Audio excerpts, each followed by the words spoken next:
So we'll start with the engine. It is a 355 cubic inch small block Chevy. It's got two 600 CFM Edelbrock carburetors on top.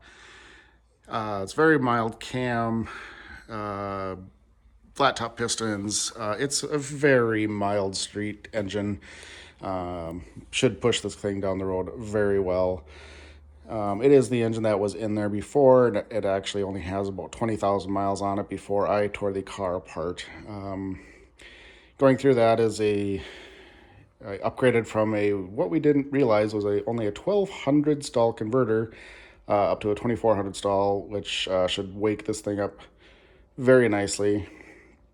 There is my custom exhaust that I built. These are Porter steel pack mufflers running through 2¼ inch pipe that I have bought just a Summit kit, tubes to weld together, and then dumped out right behind the rear tire.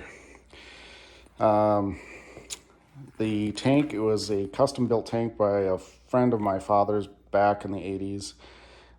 It's a 16-gallon tank, which is much bigger than the original 10-gallon.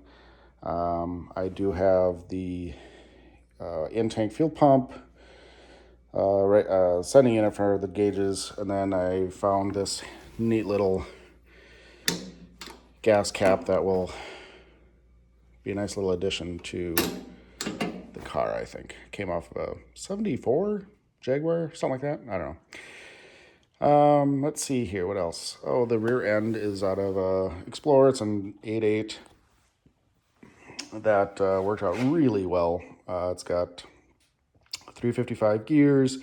I can kind of see disc brake back there. It is a, quote unquote posi unit, even though it is a Ford product. I'm just going to call it a posi unit because that's what everybody calls them. But yeah, it was a perfect width, as you can see. I just had to modify the mounts, of course, and that turned out to be a really nice addition to the chassis. It is hung with a pair of chassis engineering leaf springs for 35 to 40 Chevy, which they didn't make for 32, but these fit just fine. You can see it is a little wide here, but it was no big deal. I just added to the side of the frame.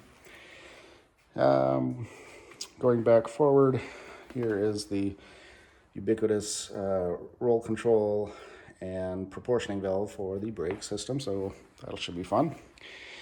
Oh, I forgot to mention the Mickey Thompson valve covers that have the name etched into the valve cover that was put on there back in the 80s. Up front, we do have a Heights Super Ride independent front suspension. Little hint of the color that the car is going to be.